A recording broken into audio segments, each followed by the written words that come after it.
உலகையே மயக்க வைத்த டைட்டானிக் திரைப்படம் வெளியான நாள் இன்று. டைட்டானிக் திரைப்படத்தை பார்த்தவங்களால கண்டிப்பாக மறக்கவே முடியாது.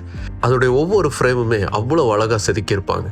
லைலா மஜ்னு, ரோமியோ ஜூலியட் மாதிரி இன்னைக்கு வரைக்கும் காதலர்களால் கொண்டாடப்படக்கூடிய ஒரு காதல் ஜோடி எதுனா அது ஜாக் அண்ட் ரோஸ் தான். டைட்டானிக்குங்கிற பெயர் கொண்ட உண்மையான கப்பல் மூழ்கினதை அடிப்படையாக வச்சு உருவாக்கின கதை தான் இந்த திரைப்படம். ஜேம்ஸ் கேமரன் அந்த மூழ்கின கப்பலை கடலுக்கடியில் போய் பார்த்து இன்ஸ்பயர் ஆகி இந்த கதையை உருவாக்குனார். அந்த கப்பலை போய் பார்க்கறதுக்காகவே நீர்மூழ்கி கப்பலில் புது மாடிஃபிகேஷன்ஸ் எல்லாம் செஞ்சாங்க.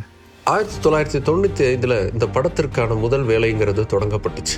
கிட்டத்தட்ட 2 வருடங்களுக்கு மேலே படப்பிடிப்பு நடந்துச்சு. 200 மில்லியன் பட்ஜெட் செலவில் இந்த படம் தயாரிக்கப்பட்டுச்சு.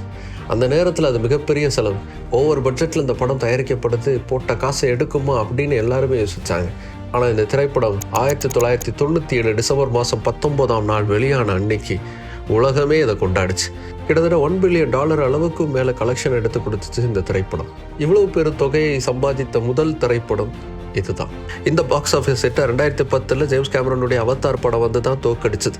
ஜாக்கா, லியோனார்டோ டிகாப்ரியோவும், ரோசா, கேட் வின்ஸ்லெட்டும் வாழ்ந்து காட்டியிருப்பாங்க. இந்த திரைப்படம் வழக்கமான ரிப்பீட்டட் ஆடியன்ஸை விட 20 மடங்கு அதிகமான அளவுக்கு திரும்ப திரும்ப பார்க்கக்கூடிய ஒரு திரைப்படமாக இது இருக்கு.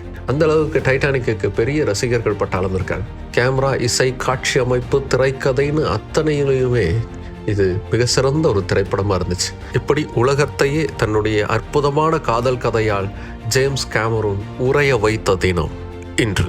11 ஆஸ்கர் விருதுகளை வாங்கி குவித்த இந்த திரைப்படத்தில் ஒவ்வொருத்தருக்கும் ஒவ்வொரு விஷயம் ரொம்ப பிடிக்கும்.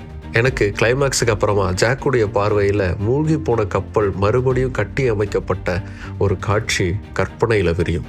அதை பார்க்கும்போதெல்லாம் ஒரு வித பரவசமும் வேதனையும் ஒன்றா ஏற்படும். உங்களுக்கு எந்த காட்சி ரொம்ப பிடிக்கும்?